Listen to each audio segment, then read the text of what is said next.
Rare, a company that made a significant portion of the games that made my childhood. The Donkey Kong Country series and its 64 entry, the Banjo-Kazooie series, Conker, Perfect Dark, GoldenEye, Jet Force Gemini, Battletoads, Diddy Kong Racing, so many great games. In my opinion, Rare was at their best when they were working with Nintendo. I'm sure a majority of you share that sentiment. When we look back, there was a time when Rare, for whatever reason, was up for sale. Rare creating some true masterpieces that were always highly favored on Nintendo consoles would surely set Nintendo up to buy them out, right? You'd think. And apparently even Rare did too. So why was Rare up for sale? I've seen multiple reasons, from things like the company was not making enough money and was having issues, the Stamper brothers wanted to explore new opportunities, and even they just wanted to expand the company and its staff to create more and higher quality games. Honestly, there's probably a little bit of truth to all of those. But we do know that the Stamper brothers who founded Rare thought for sure Nintendo would buy the remaining shares in the company. After all, they had a good working relationship and Nintendo already owned 49% of the shares. So why didn't Nintendo buy Rare? There are a few reasons. Probably the biggest factor is Rare's revenue for Nintendo was declining every year, and they failed to deliver launch games for the GameCube and the Game Boy Advance. Nintendo also had shifted focus to first and third-party developers rather than second-party like Rare. So enter Microsoft into the conversation, and apparently Activision, I guess? Microsoft simply offered more money and the promise of more opportunity, so the Stamper brothers went with the deal. They still had a few games in the pipeline for Nintendo they were inclined to finish up, as well as some GBA titles that they were allowed to make since Microsoft didn't really have a handheld. But then Rare was done and became a Microsoft Xbox game developer. This is the part of the conversation where I hear everyone online say, and that's what killed Rare, but did it? For one thing, Rare is arguably thriving right now with Sea of Thieves, at least that's how it seems. Though when people talk about this, they're usually referring to the quality of games rather than Rare's stability as a company. Would things have been better under Nintendo? Let's first take a brief look at some scrap games that they initially planned for Nintendo before they switched to Microsoft. First and foremost, we have this amazing trailer for the unreleased Donkey Kong Racing. This honestly would have been a dream. Fans of Diddy Kong Racing would have been so excited and welcomed a proper sequel, and including the main Kong himself. The best part, you'd be riding animals. Players were intended to ride animals and train them by eating fruit and such to gain an edge in the race. This trailer honestly looks so great. But after the Microsoft buyout, this game was cancelled. After the cancellation, they did attempt to harvest what was left and make something from this into Saberman Stampede, which had sort of been in development hell. It was converted from a racer to a platformer until described as Grand Theft Auto with animals, ultimately being scrapped. It's a shame we didn't see either of these games, honestly, but especially Donkey Kong Racing. A sort of weird semi-scrapped game was Dinosaur Planet. Obviously, this was originally intended for the Nintendo 64, and the build leaked online a few years back. The community around it's incredible, and it's playable now. I'm definitely going to have more content on it in the future, and an entire video dedicated to it. This game was an original IP that was a sort of Zelda clone focusing on two characters, Crystal and Saber, swapping between each other to stop General Scales. Fans who know the story know that Shigeru Miyamoto saw the game and said that Saber reminded him of Fox McCloud, and they should convert the game into a Star Fox game. So they did. And this transitioned from Dinosaur Planet to Star Fox Adventures, Dinosaur Planet on the GameCube. It's very interesting to be able to play both builds, and while I loved Star Fox Adventures, and to this day it still feels like one of the most beautiful games I've played on GameCube, maybe even in general, it still looks really good. The N64 version has this mystical ambiance to it. The best way to describe it is it feels like it has this soul that Adventure simply lacks. I'm glad we had Star Fox Adventures, but I highly encourage anyone to go and play Dinosaur Planet. I'm glad there's a community focusing on bringing it to the world. Kameo Elements of Power actually started as an N64 title originally, and then it transitioned to GameCube, then to Xbox, and then to Xbox 360. You'll see this trend actually quite a bit. It was in development for a long time, but it seems it went largely to plan, just through a really long development cycle. Microsoft didn't really have an effect on this. Perfect Dark had a sequel originally planned on the N64, Velvet Dark, which focused around Joanna's sister. They decided they wanted to add Game Boy Advance connectivity, so it was transitioned to GameCube, but it never got too far before ultimately being scrapped and pushing for a prequel that started development on GameCube before being transitioned to Xbox and ultimately the 360 becoming Perfect Dark Zero. And then we hit Grabbed by the Ghoulies, which started its life as a GameCube title and as a straight-up 3D platformer. There was some info going around about Conker's Other Bad Day starting development right after Bad Fur Day on GameCube, but that didn't get far at all. You can't help but wonder what the games would have been like, how different they would have been if they released on Nintendo hardware. But since we can't change it, let's take a look at the games Rare released under the Microsoft umbrella and just see if there's much merit to the claim Rare was killed by this buyout. Were the games that were in development on Nintendo affected negatively? Did Rare lose its special sauce after the buyout with original releases? Let's take a good hard look at the quality of the games in question and the direction of Rare as a whole, including Microsoft's involvement.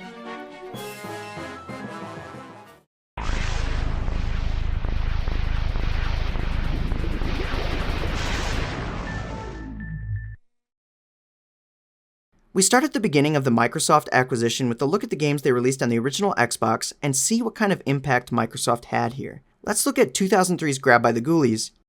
Grabbed by the Ghoulies was a cel-shaded beat-em-up, and like I said, it originally started development on the Nintendo GameCube right after the completion of Banjo-Tooie by the same team. It was intended to be an open-world platformer, but the buyout from Microsoft did increase time constraints.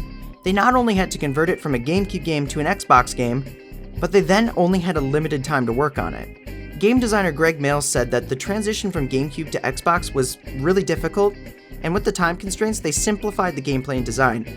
So in this instance, the buyout actually did heavily affect the development of this game, and the actual gameplay is something people said was okay at best. The exact thing Mail said was affected by the buyout, and that's what people complained about. So that means Microsoft time constraints on this project did adversely affect the quality of Ghoulies. Minus the visual art style, however, that was really praised. Follow Ghoulies up with a remake of Conker's Bad Fur Day, Conker Live and Reloaded. Conker Live and Reloaded was not what Rare initially wanted to make for the console. They wanted a direct follow-up to Conker's Bad Fur Day, referred to as Conker's Other Bad Day, as I mentioned before. Microsoft essentially told them they didn't have any interest in that, which is entirely disappointing, and that particular instance is very unfortunate. But Microsoft did give the green light to remake Bad Fur Day with a multiplayer focus to highlight their Xbox Live functionality. It's important to note Microsoft also requested certain aspects of Conker to be censored. Yeah, somehow more censoring from the N64 version under Nintendo. That seems a bit bizarre coming from a more mature-focused publisher. But oh well, the game itself is decent enough, though I don't think it's as impactful as the original N64 game. Some good changes, some bad. Overall, it's still pretty fun. But this is another example of Microsoft showing what they were focused on. At the time, it was online functionality. It's very interesting they asked them to censor anything. It definitely has had an adverse effect on the quality of the game. I personally don't think it's a big deal, but whenever talking about Live and Reloaded, people bring up how it was censored in a negative way. Rare did start to work on an entire multiplayer-focused Conker game called Conker Gettin' Medieval right after that, but that game ended up being cancelled. It's unfortunate we haven't gotten more Conker games aside from some weird tech demo-esque stuff. An absolute giant of a cancelled game by Rare was Banjo X. The story of Banjo X is actually really interesting, though we were teased with a Banjo 3E at the end of 2E. That was never actually planned. The team that worked on 2E immediately shifted gears to work on Grabbed by the Ghoulies.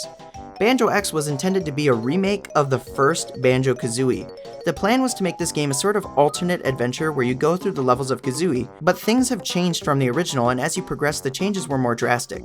The characters in the game were more aware of what happened, so they'd adjust their behavior accordingly. There was also some plans to incorporate 2E-related levels and assets, so it would have almost been a retelling of Kazooie, almost a Kazooie 1.5, which sounds amazing. The game and its assets did come to fruition though in a future, albeit controversial Banjo installment far different than what was originally proposed. So that's it for the development of the original Xbox, 2 games to show for it, and in my opinion, they aren't nearly as strong as the previous N64 entries, but still pretty solid. But now let's transition into the next generation with the Xbox 360. I think Rare had a much larger showing here, starting with the launch title Kameo Elements of Power. As previously mentioned, starting development as an N64 title transitioning to GameCube to Xbox, this finally dropped as a launch title for the 360. It apparently started with a more lighthearted tone and got a little bit more serious as it transitioned from Nintendo to Microsoft. Honestly though, this is all Rare.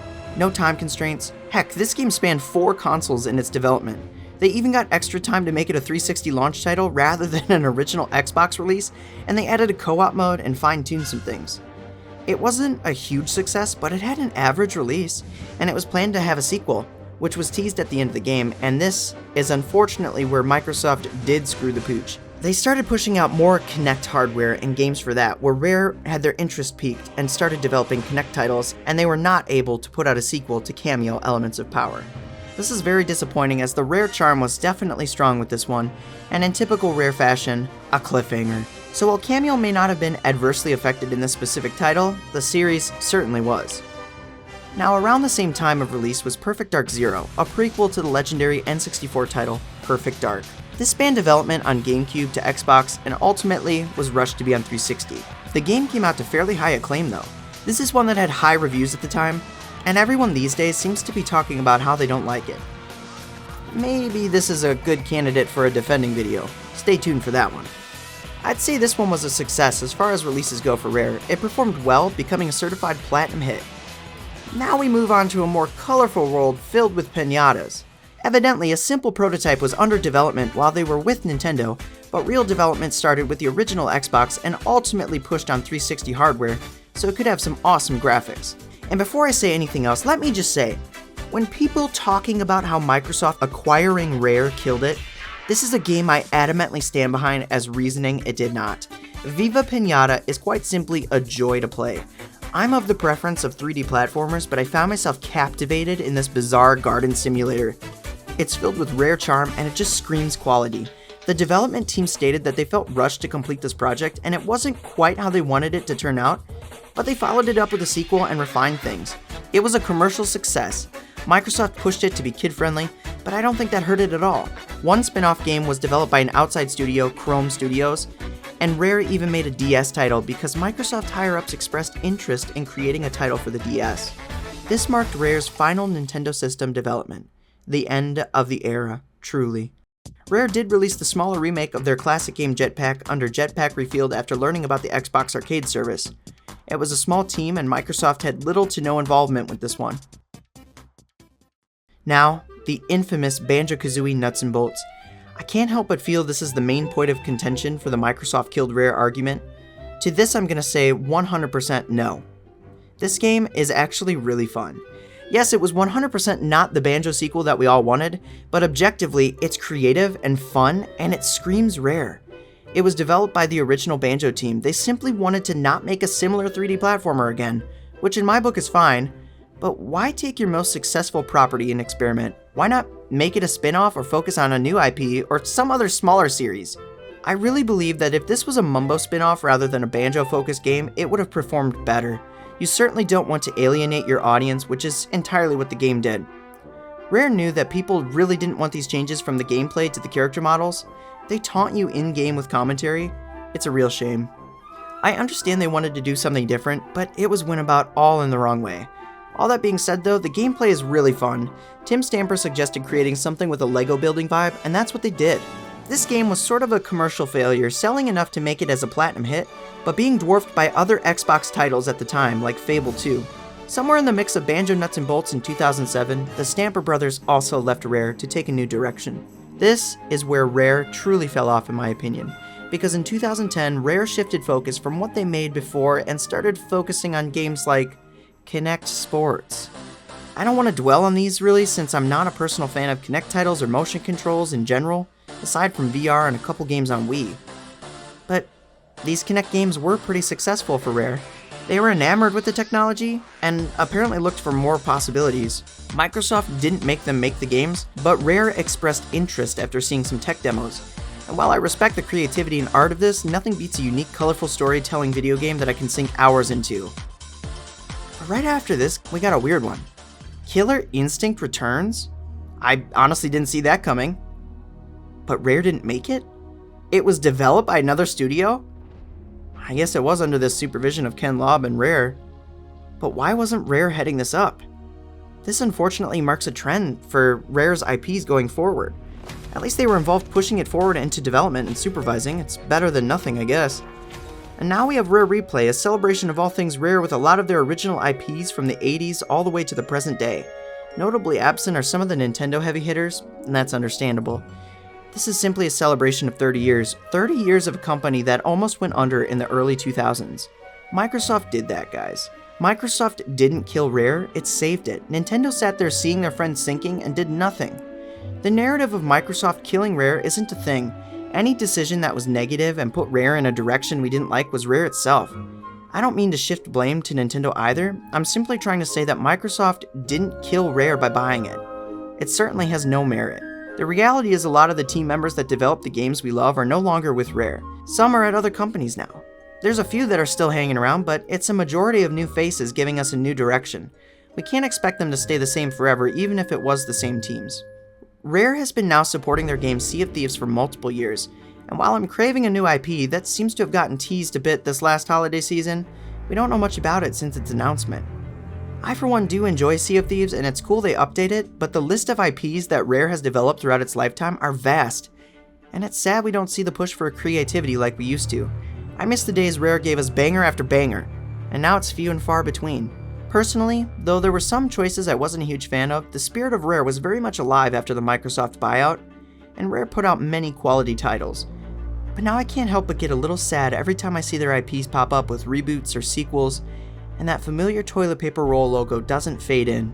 My heart sinks. But I still believe one day we will see a proper Banjo 3E. Well, that's all I have for you. Please drop a like if you think Everwild has potential and you want to see more, and hit that subscribe button so you don't miss a future upload. Until next time, have a good one.